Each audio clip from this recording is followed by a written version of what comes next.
Hey.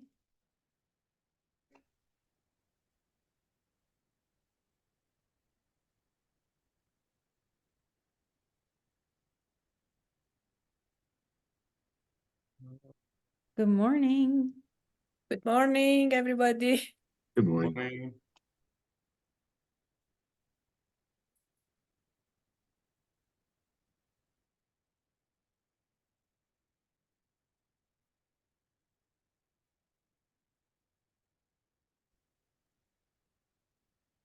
Hello everyone, hello Tammy, hello Narasimha. Hi, Rayeedul.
So Shangwei wanted to also join this meeting, so he will be joining. Oh yeah, I saw you forwarded to him. Should I just include him on the mailing list? I'll chat with him when he's on. He's right here, so I'll just send him a chat.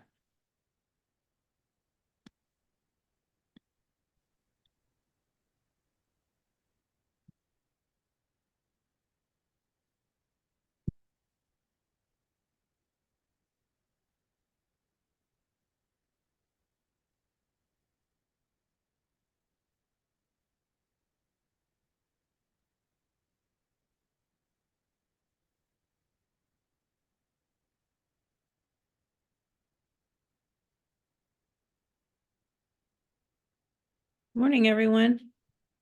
This is Narasimha's meeting, so I'm just gonna let him take it away. We are recording for posterity.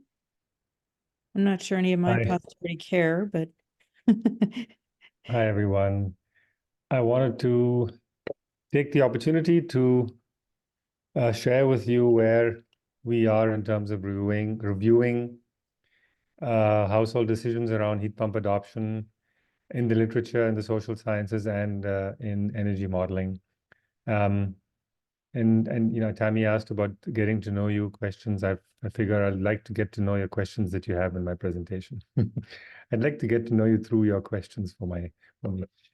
So yeah, this is very much work in progress. I do have a couple of questions I'd like to discuss at the end.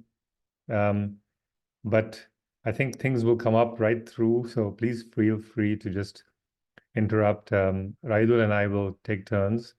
So let me just get started. So Rayeedul, why don't you share the screen and then I'll start. Yeah, so to remind everybody, the idea was one of the main products we're trying to develop is to understand the boundaries of knowledge in terms of modeling human behavior around adoption decisions in homes and incorporating realism in some sense, because existing scenarios are very stylistic, idealistic, don't really represent human behavior very well. And so the idea was, you may remember I had shared an outline before. The idea was to characterize what's the state of knowledge about specifically heat pump adoption. What do we understand today about the drivers based on actual qualitative field research? And then look at actual models, the different kinds of models. How do they represent behavior? To what extent are they taken into account the literature and the social sciences? And then doing a critical analysis to talk about what might be ways forward for improving on the modeling. And I should just mention that there have been a number of really useful and informative reviews. So I've started this paper with literally a a summary of some of those syntheses themselves and to indicate what has not yet been summarized, because that's kind of important. So I've actually written up already what I will be talking about. So I'm happy to share drafts if people want to actually read. Okay, Rayeedul, next. Just to remind people, the decision that we're focusing on is heat pump adoption, but it's quite well known in the literature now that there's two stages to this decision. One is what even prompts people to consider changing their heating equipment. And we usually think about this in terms of useful life, but I don't think that's a useful concept because it's very subjective. And what I've learned in the literature is it's nice to think about three triggers. One is a problem that leads you to want to change your equipment, a breakdown of equipment or an increase in prices, an opportunity. An opportunity could be that all of a sudden there's an announcement of some major subsidies of some kind, or you're changing your home. Those tend to be the triggers in some way. So the idea of a useful life, we may find just from data there tends to be an average useful life, but that itself is endogenous to people's decisions and perspectives in some way. Something happens that make them want to change the equipment. And if it's old, it depends so much on maintenance and other factors that there is no such thing as an actual life for a piece of equipment. It's too varied. So that's interesting. And so I've pretty much, I think I have a handle on whatever's out there, which is not very much, that characterize people's past decisions on adopting heat pumps, usually in terms of some kind of equipment failure, price changes, or all of a sudden the economics of heating looks very different because of new rebates. And there's not very much on that. There's not much understanding of that. And in fact, largely there are some scattered studies in Europe that have done some surveys that come up with this, literally 2 or 3. But the main focus in literature is about what option do you choose if you're changing a heating equipment. So that's the second stage, selection among alternatives. And there's the usual question, beyond economic considerations, what else matters? But specifically, the policy intervention, I think the idea of affecting change, not just observing change, is itself a slightly different literature. People who try to understand what affects change. And that's where things like trust and relationships with government matter. And that slightly separable question, even among all the different other aspects, which has not been looked at very much. Next.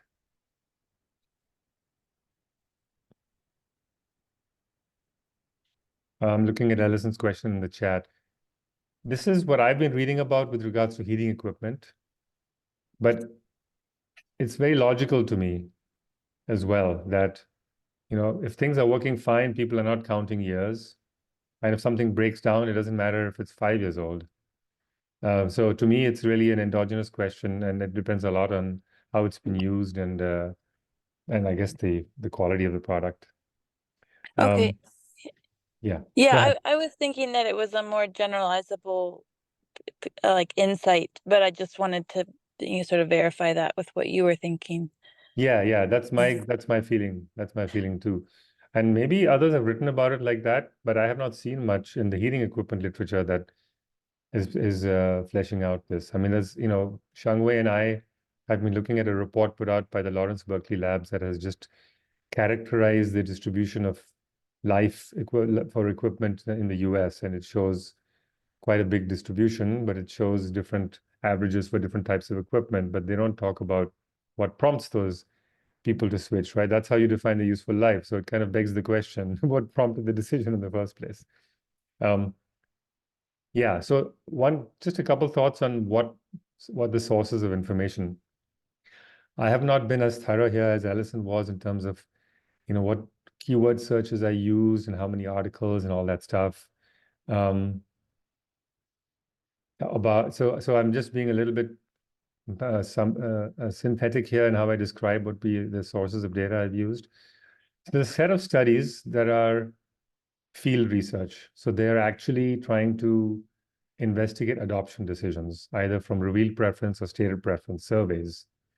And they tend to be small samples, and they tend to be studied that are scattered around different countries. There's one study in Norway, one in Germany, one in Sweden, like that. So I generally, what I want to critique next is how generalizable are these findings, But there's some evidence here and there for the things I'm going to say that come from individual studies, literally.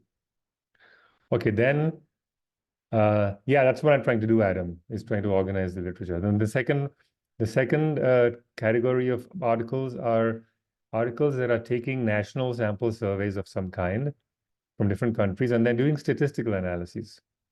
But then they're only observing ownership. They're not observing actual decisions. So they're limited, right? And so very often they pick up variables. I did this myself, like, race, or age of the head of household, or income, or urbanity. But these are proxies. They're not actually elements of a decision process. People are not thinking to myself, I am Black, therefore I'm buying this piece of equipment, right? Obviously, it's a proxy for a set of conditions which are not really well known. So statistical analyses are nice in that they're giving you very kind of thorough potential causal variables, but they're usually often proxies for something else. The third category are really the only ones that are specifically trying to focus on decision processes and behavior. But they're very weak, as we'll find out soon in a second. And they tend to be, but as a source of literature for understanding, they do very often rely on particular surveys, which allow them to do an agent-based model. It's a survey where they've specifically asked about psychological factors or environmental attitudes.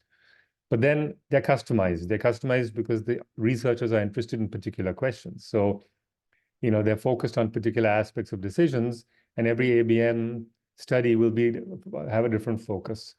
Well, I think there is some general patterns, which I will try to show with Rayeedul's review, which is nice. It's interesting how they've all approached it from a fairly similar perspective in terms of utility functions. So these are the three sources of information. Rayeedul, next. So in terms of the actual content, what do we know about what drives heat pump adoption? So on the trigger conditions, as I mentioned, nothing specific to heat pumps. So I'm not going to say anything about that. In terms of selection rules and talking about that first branch of literature I talked about, economics comes up a lot. There have been people even asking about perceptions of the costs of heat pumps. And it's usually concerns about fuel prices. Heat pumps look good on operating costs, but poor on upfront costs. Climate has come up in a lot of statistical studies, obviously, because it affects the operating costs. We have a study in the US that shows how rebates in North Carolina were very important for the uptake for showing higher adoption rates compared to other regions that had either some kind of a loan financing or other forms of subsidies or none at all. So the economic aspects, we've got some scattered evidence that it matters, no surprise. There have been a couple of studies in Europe that have pointed out that comfort and indoor air quality have actually been important drivers for people changing to heat pumps or selecting a heat pump. So heat pumps are viewed in those 2 or 3 studies as providing comfort and reducing indoor air quality. So probably they were moving away from fossil fuels. And I also picked up that people maybe have wanted to be independent of fossil fuels, as a principle. But that would be an environmental attitude, I suppose. From our work and Christina's work, maybe we think that there's a basis for the prior equipment playing a role. It's not a pivotal role, but it's a role that maybe it helps people tip over if the equipment you have enables an easier transition. I think that may be the argument we may want to make with Christina's work. So that's in terms of the field research mostly, that's telling us the importance of heat pumps relative to others, comfort, indoor air quality, and a lot of trade-off between being good on operating cost and poor on upfront cost. From the statistical literature of national surveys, what comes up, besides climate and prices, what comes up is age comes up a lot. Single owner homes being more likely to change to adopt heat pumps than renters, no surprise. Urban comes up. That was my study among one other, I think. And house vintage came up in a European study that older homes were more likely to switch to a heat pump. And then literally one study I know of in Vermont found spatial dependence. So this was specifically just a statistical finding of spatial proximity of heat pump owners. It wasn't investigating whether people actually spoke to each other about it or any neighborhood effect. It's just maybe something like that. So it's really interesting that all of these factors I'm pointing to literally one or two studies, and mostly from a different geographic context, that are telling us the factors that may be influencing whether you pick up a heat pump, adopt a heat pump, assuming that you want to change your equipment. Let me just look at Ryan's question. It popped up, but then I didn't actually read it. Let's see. Does anyone talk about supply chain availability?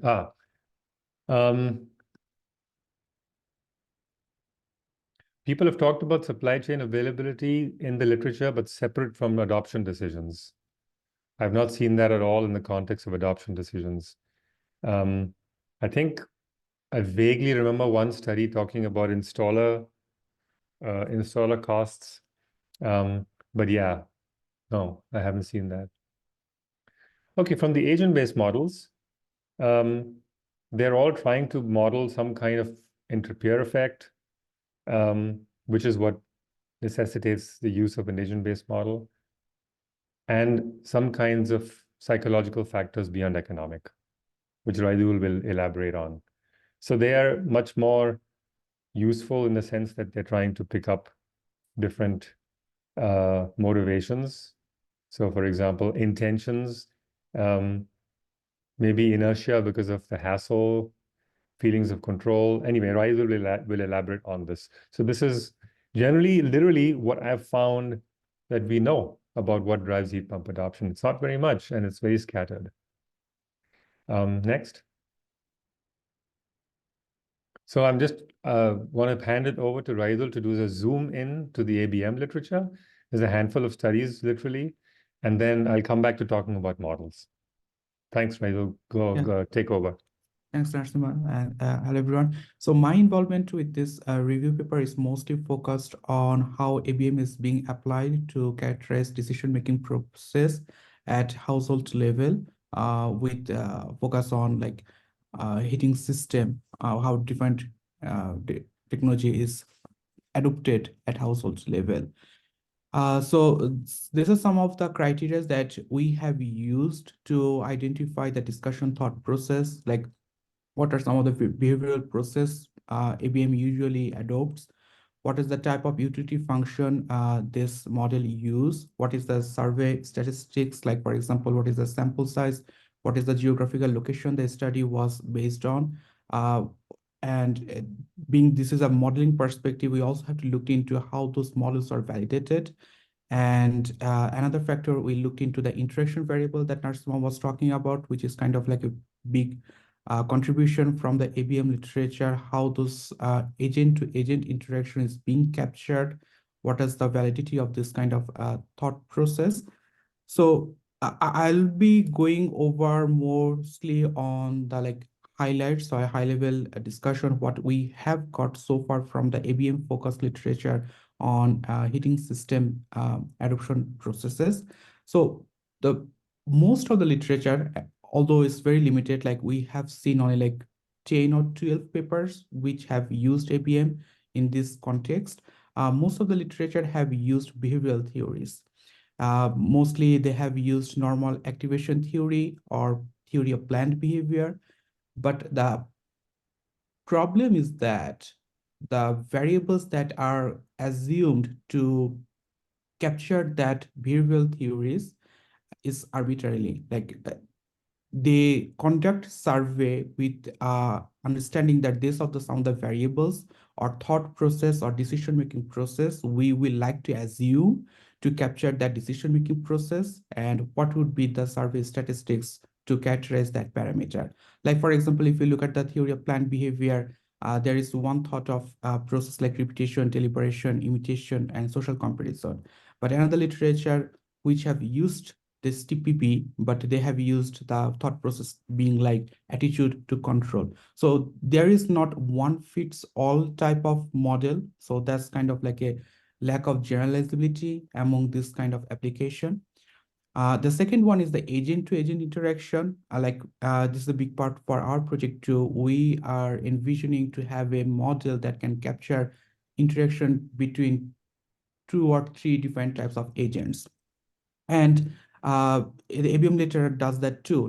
As Narasimha was saying, that there are examples like peer influence or the psychological influence that comes from other people, neighbors, or the technological advancement or something like that. But the problem is that most of the values for these specific parameters is assumed. They automatically assume that there is a high weightage. The current assumption is that the more the number of adopters in the system, the higher the peer influence will be the adoption process, and is always positive. And this is a hypothetical assumption, which I feel to some extent also influences the overall aggregated data description or model description to a large extent. So there is a lot of validity to do in this context. There are a lot of utility functions that have been applied for ABM, and of course, cost is one of the most influencing factors. Social demographic factor, as usual, is another influencing factor. The idea is that higher income family or families with higher education degree are more likely to adopt heat efficient practices, and that's generalizable to all communities as well. Another thing, we looked into the model validation, and the thing is that most of the literature, I would say 80% of the literature, does not do model validation. The reason is because of the data availability. Like, you have the heat adoption process for different technology like heat pump or solar rooftop solar, something like that. But there is a very data unavailability to be adopted to see that if the model is actually talking to the real world replication. Sometimes people have been able to collect some data of the historical installation rate for different heating system, but that's not the most likely process, and that's one of the things that ABM currently lacks in. So this is kind of like a more generalized summary of what the if ABM application looks like in this context. Thanks, Rayeedul. So yeah, I mean, usually the ABMs have a survey and they use that to calibrate their model, but then how do you validate it, right? So you've made an assumption about a theory and then you use the data to populate it. You need another survey against which you're trying to validate, maybe real data, adoption behavior or something. And I've never seen multiple data being used to first propose a theory with data and then validate it somehow. Okay, so now if I think about the energy models, we were focusing on really just the literature and our understanding of decisions and people. Now the idea is, well, how is this modeled in ABMs and other kinds of models? So I've created 3 categories of models. Actually, it's pretty much consistent with what others have done, except I'm using specifically criteria around how decisions are represented to group the models. So one group of models is broad, either integrated assessment models or what I call market allocation models. They tend to be models that are broader than just the energy system. And so they tend to have very crude representation of households, very often just as a residential sector, which may be divided into geographic regions. And in 1 or 2 cases, they actually have income groups. But by and large, they just don't model behavior. They don't model the household. They model a market diffusion rate for different heating appliances. But in that diffusion rate are embedded criteria. So you saw from Shangwei's presentation last time, right? They have multiple steps to first define the market. And within the market, ultimately, there's an economic life cycle cost based diffusion curve. But they also have a bias parameter. That bias parameter is kind of a proxy for everything we've talked about in terms of non-economic factors, right? It's like, oh, people don't like heat pumps, so therefore they're not going to, they're less likely to buy heat pumps, even if it's cost effective. So there's a lot of this market adjustment factors in order to reflect that in reality, you don't have heat pumps, first of all, a lot on the market. Secondly, if all of a sudden the technology became more cost competitive, it doesn't mean that the next year everyone would buy that new technology. It's called a winner takes all behavior. All these models have something to prevent that winner takes all behavior. So these are all stylistic kind of mathematical constructs that represent in some ways, at some very indirect way, behavior. But it's not really behavior. The second category, I would call them either energy system models, but I prefer to say building energy models. These are specifically a lot in the architecture literature, some in the energy climate literature that are trying to model how buildings actually behave compared to their idealized view of buildings. And there, it's slightly closer to representing behavior in the sense that they're parameters that reflect human decisions. So for example, set point for the thermostat, or they have assumptions about how many hours you run a system, or they have an assumption about how much the windows are open, right? Because they're modeling ventilation flows, right? But it's an engineering model and it's a parameter, so it's an outcome of behavior, but it's nothing about the decision process itself. So those building energy models are not shedding light. Sorry, they're not drawing from the social science literature per se to develop those models, and this goes a little bit towards Ellison's review, because this is some of the literature she's looking at where people are talking about, oh, we model well-being, but what they're doing is they're modeling some set points.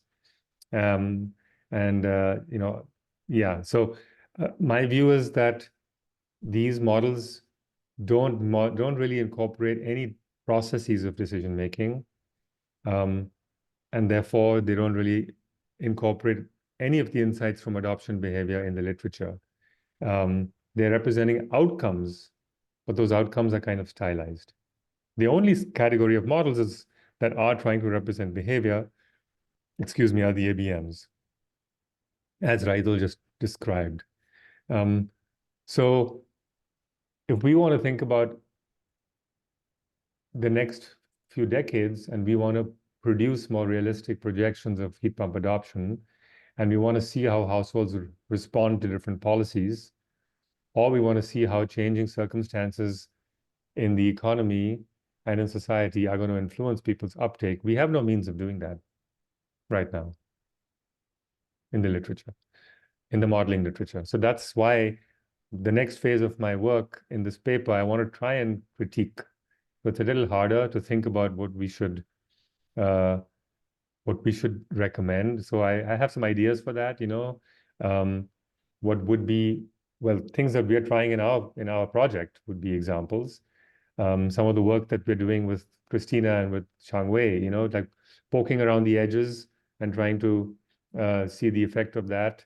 And then Rayeedul is trying to develop an ABM itself. So maybe we have some creative way of an interaction variable that we include, remains to be seen. But I want to generally think about categories of suggestions, concrete suggestions, because thanks, Allison. Because the literature I've looked at, there have been a couple of articles that talked about bridging social science and energy models, and it just doesn't seem adequate. They talk about the need for deep integration, that most of the models use exogenous inputs and scenarios to represent social science behavior, and we need deep integration, but nobody goes so far as to say, what does deep integration mean? And it's perfect for our project that we want to think about that. And hopefully I will come up with some ideas that will be consistent with what we're actually doing in this project as a motivation. I have a couple of questions, but again, let me go back to Ryan. I think there was another question that he had. 1 second. I have to move my mouse from one screen to the next, and I never know there we go. What counts as modeling behavior was inputs to change and outcomes to change. Yeah, it's the same idea that, economists will tell you we don't need processes, we just need to look at outcomes. And if we can replicate those outcomes, that's all that matters, even if it's from a stylistic equation. I don't think that's true. I don't think these diffusion curves are able to predict changes. For example, if you all of a sudden have an important policy change, you may, if it affects the economics of your decision, fine, that was incorporated. But if it affects how your willingness to adopt a policy because of your distrust of government or something like that, or if inertia matters to you, those factors are not really you can't model them. So the difference between modeling an outcome and a process is that you can't necessarily be dynamic to some of the influences in the process and their changes in the future, unless the parameters in your mathematical equation represent those factors. And typically today, those diffusion curves represent either economic factors explicitly or just some summary kind of parameter to reflect, overall inertia, like the bias parameter or some kind of market constraining factor. Okay, I just want to go to my last slide, and then we'll just open it to a discussion. So the couple of questions I have concern the scope of this paper. So far, I mentioned that the literature is fairly small, but there are two other broad literature that could be applicable. One is the adoption decision literature is much broader, much more, there's a lot more papers on rooftop PV adoption. And I'm not convinced that that's exactly relevant. The factors that may influence the adoption of rooftop PV, I'm not sure. They may be overlapping to some extent, but it's such a different product, in terms of the impacts on the household, the fact that it's simply just a different source of electricity supply. It's outside the house, it's visible. I just feel the drivers of rooftop PV may be wholly separate. And so but at the same time, I feel odd excluding it. So I'm a little stuck right now. I'm not including it at all. Even more difficult is that there's an even bigger energy conservation and energy efficiency adoption literature that goes back decades. And, if I'm talking about, 10 out, let's say, they're talking about hundreds of articles in the ECM literature. There are tens of articles on rooftop PV, and there are hundreds of articles on ECM going back to the 80s. So how applicable is it? People are thinking about energy efficiency adoption and measures. And there have been plenty of syntheses of them, but how applicable are they to heat pumps? I'm not fully sure how to integrate this literature into this paper. So that's my open question. And now I'll try and read the chat and see if any questions I can answer. But meanwhile, please feel free to raise questions, make comments. I'm just scrolling up the chat right now.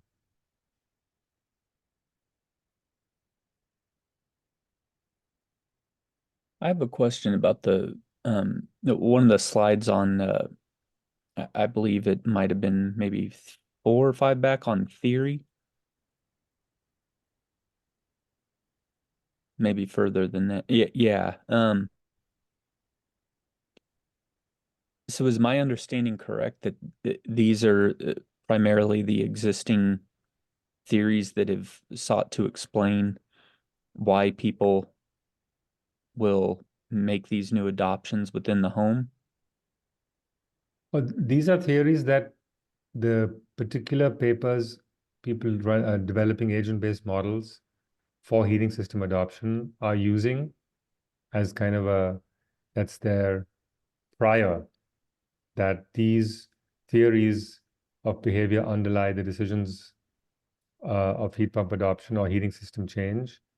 And so they try to calibrate the parameters of some kind of decision rule that's based on this particular theory. Okay, There are so other theories, there are plenty of theories out there that explain behavior but these are specific to the ones used in the ABMs that Rayeedul was talking about. okay. And so they do tend to be much more psychological.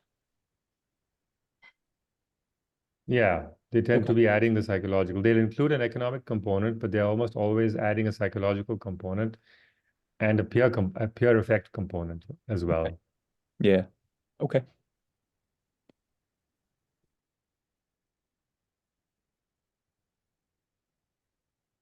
Raidul, do you want to address the Tammy's question and say it out loud, your answer? It may be interesting. Yeah, so I think Tim's first question was like the relationships that is assumed in these models, the rules, the relationship, are there any justification to develop these rules? So in my review, what I have done for the ABM focused research, those relationships is assumed firstly to develop the decision-making process, like as this slide suggests that they primarily assume that this will be the behavioral process in the decision-making thought, and these are the psychological factors, these are the economic factors, and based on that, they have run the model and provided some initial parameter values and did some sensitivity analysis. So that was kind of the approach is already assumed from the primarily assumed, something like that. Can I rephrase my question? Sure. Because it's not, I think a lot of people use relationships and they don't have really good statistical validation. I think that's very common, right? Whether they have a little bit of validation or no validation, I think it's pretty common. So my question is, what do people say when they do that? What is their framing of why that's an okay thing to do? And I'm asking it not critically, but because we'll probably end up doing some of the same things, right? Because we know some things are important. We don't want to leave them out. And I think it would be interesting to challenge ourselves to say, when is that allowable? What framing do we put upon the use of those relationships in models? And then how do we express the uncertainties that that using those relationships bring to the modeling output? Does that make sense? So I'm not asking you where the justification comes from. It's more like, how do people in the field talk about what they're doing? Yeah. So there's a common practice to do that in some papers is that they collect survey data. It doesn't have to be specific community survey, but mostly from open database, and do statistic analysis to find out which ones are the significant parameters for that community. And based on that, they assume that, okay, the relationship will look like this. So either they do like logic model or ordered probit model. Like for example, there was one who used ordered probit model to identify the weightage of like how likely a particular household is to adopt heat pump or not. Very likely, less likely, not likely, something like that. So they use this kind of statistic analysis on the survey results to identify those threshold points. And there is also like logic model to, okay, these are the cost, this is the maintenance cost, something like that. People whether will go for option A or option B. So those are some of their justification to identify which are the significant parameter, and they run the model with those realizations.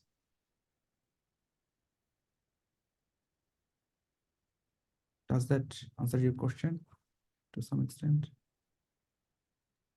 Yeah, kind of. I think for people who have gone deep into these reviews, I think it'll be really useful to take your take your guidance in how we present it in the paper. Mhm.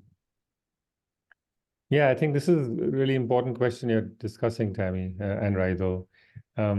Very often they're doing a survey, and some surveys, they frame a question where they're asking what's important to you, and they lay out a set of factors. And in that case, they're actually, it's based on the survey, that people are reflecting a particular factor that matters, but it's constrained by the choices they have in the survey. In other cases, I don't remember off the top of my head, I don't know if they're open-ended questions, and from that they have decided to pick particular, factors to include. But I think they all almost always start with a certain assumption of a theory, so they're constrained by that. But anyway, that answering your question more systematically is what I want to do as part of this survey, this paper.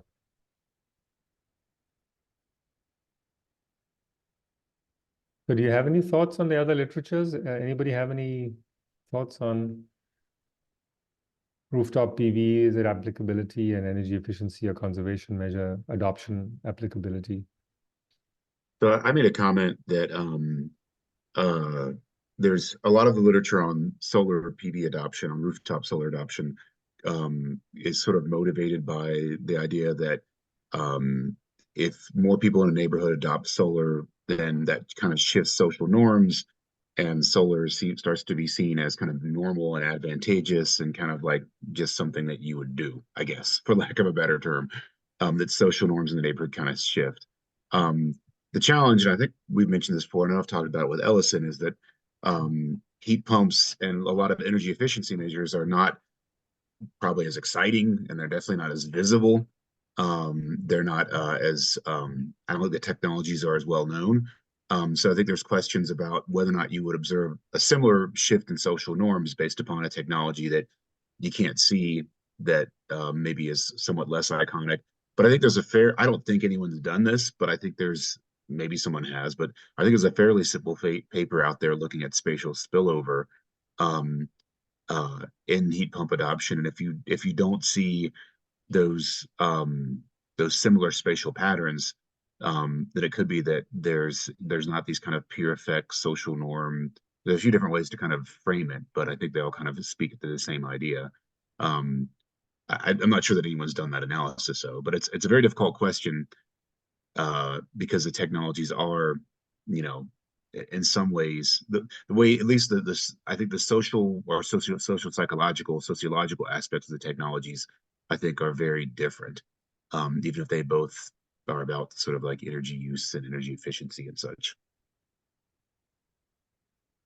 Yeah, thanks. I also think that the rooftop PV is maybe a bit too different in terms of technology for like a direct comparison in the review.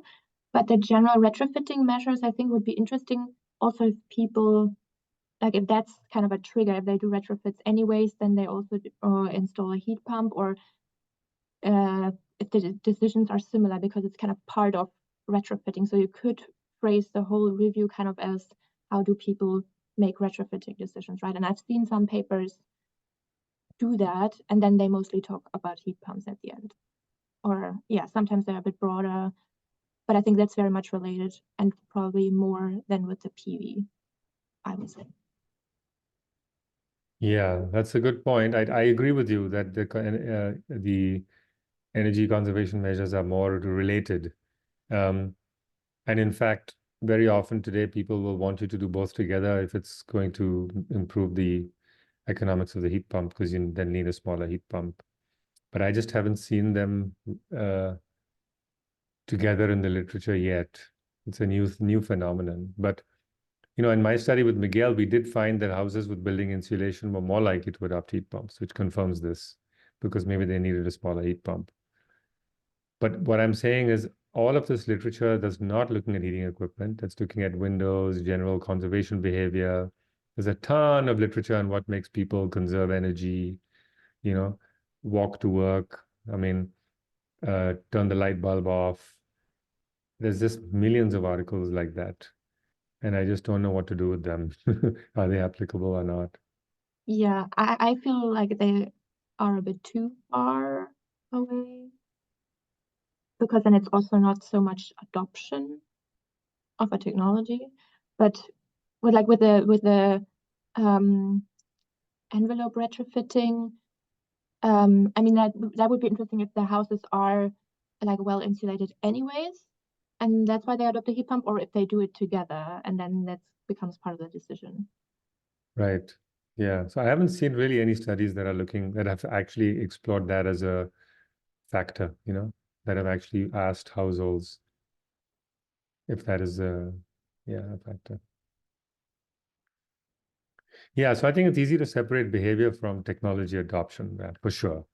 But the literature looks at energy conservation measures together, which they lump behavior along with adoption. And then there's a bunch of papers that look just at adoption of technologies. And yeah, that's definitely much easier to link. Yeah.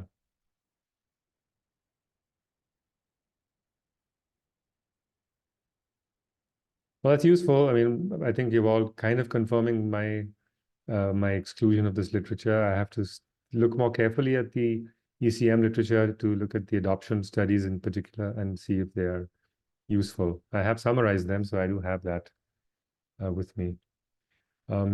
There's been a back and forth going on about ecological inference and so on and so forth, and I'm wondering do you want to bring it up for discussion or just leave it in the chat?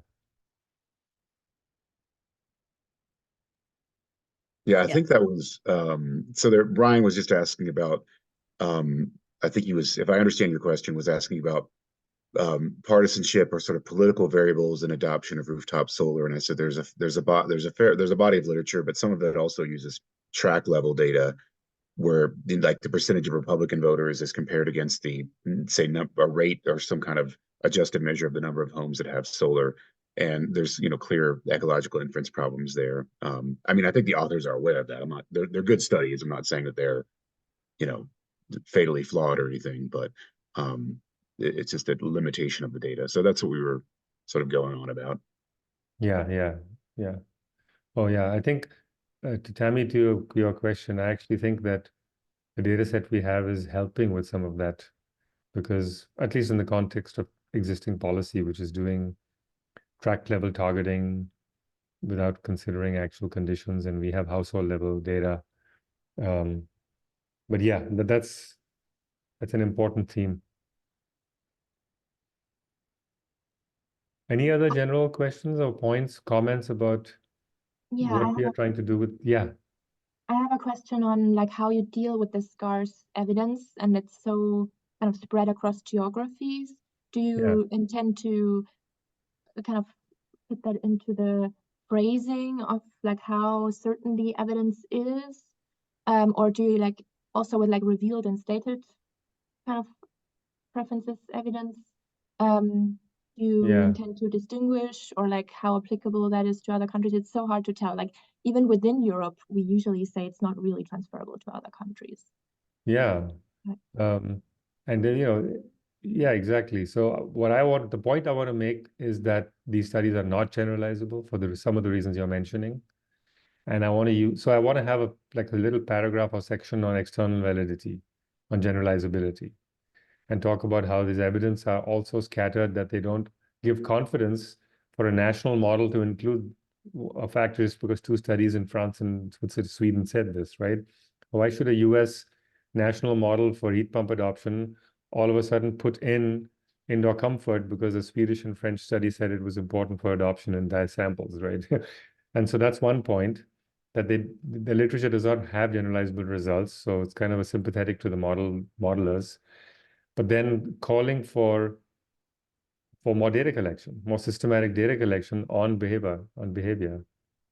We need that in the context where we're developing models in order to, and maybe better ABMs, that are doing larger sample ABMs that are also doing large enough that they can do kind of cross-validation within the sample, potentially. That's where I was thinking of going with it. Maybe some kind of interaction between ABMs and the national models, potentially, at least if they're in the same context, then that makes them a little bit more applicable. So for example, this Vermont study showing the spatial proximity being an effect.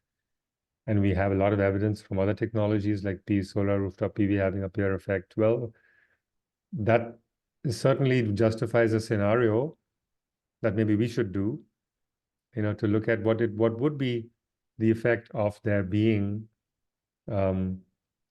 advantages to spatial proximity, denser population density clustering, and therefore enabling faster heat pump adoption, and therefore maybe supply chain improvements in those areas. So then you have a departure in the country regionally in the heat pump adoption for that reason. Or does the spatial factor not really play much of a role compared to climate differences? So models can at least bring out the potential influence of that peer effect, given there is evidence in the US of that for heat pumps. So that's something that would be a concrete recommendation. And maybe we will try to do that, Yeah.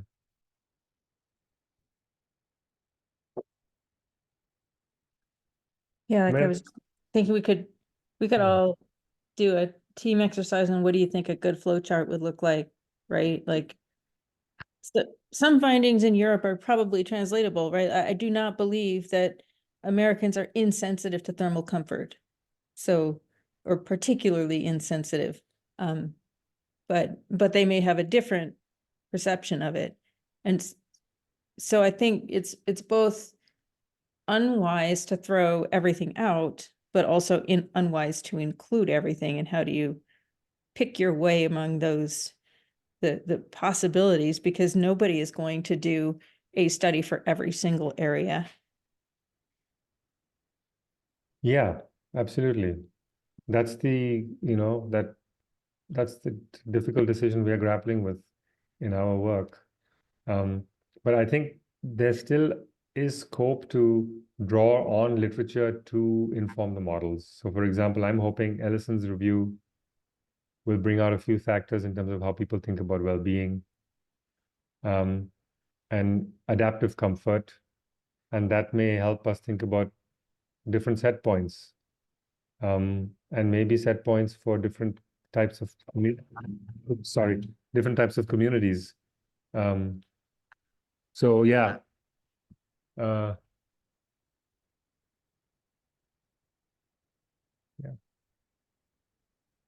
So the discomfort, Ryan, yeah, I mean, there's heat stress is all about that, So it's kind of there's a lot of empirical work on comfort thresholds. Have you heard of the PMV surveys, the predictive mean value surveys, where people are asked to score from on a scale of 1 to 10 when they feel comfortable? And there's a lot of work in the US on picking comfort thresholds based on those PMV scores. So yeah, it's kind of the same continuum, It's like at some point it goes from comfort to discomfort. And there's a lot of studies that look at adaptive comfort. So in warm-up climates, people are comfortable with, warmer temperatures in summer than people who in colder climates who tend to warm their homes much more. Karthik asks, can I comment on the spatial scale of the studies I've been finding? Well, so there's two categories of studies, Karthik. There's the statistical ones, and they tend to be based on national samples, usually.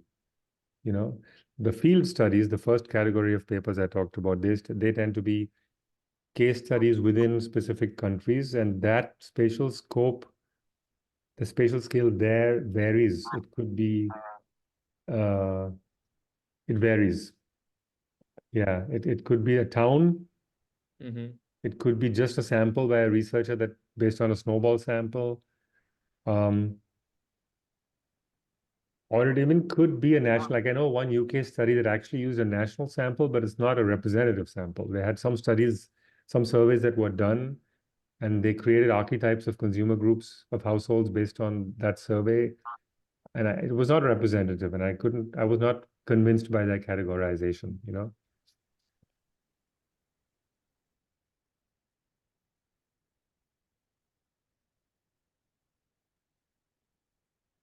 Great. I actually have to run. This is very helpful. Thank you so much. And if you have other comments later, I would love to hear them from you, or suggestions. My goal is to actually have a lot of this drafted by mid-March, just because I want to have something rough to share so people can comment on whether they're big holes. Yeah, one thing we haven't, well, we haven't talked about something that I'll take up later because we all need to go, but I don't think it is going to fit in this paper anyway. So thank you for your presentation. The meeting is recorded. I've been slow to get meetings posted. Sorry about that. I'm working on hiring somebody, hoping to have an agreement with somebody coming in by the end of March. So hopefully those things will become quicker again. And Tammy, if you go back to the outline I had, there's topics I didn't mention today at all that I will be trying to talk about, things like transparency and how people communicate decision rules, data limitations, and whether we can, specifically well-being, and how much is that addressed, So I will be covering those aspects, Okay. hopefully. Okay. I am saving the chat too. Yeah, that's great. Thanks, everyone. Nice to see you. Have a good weekend. Bye. Thanks. It was Bye. really good.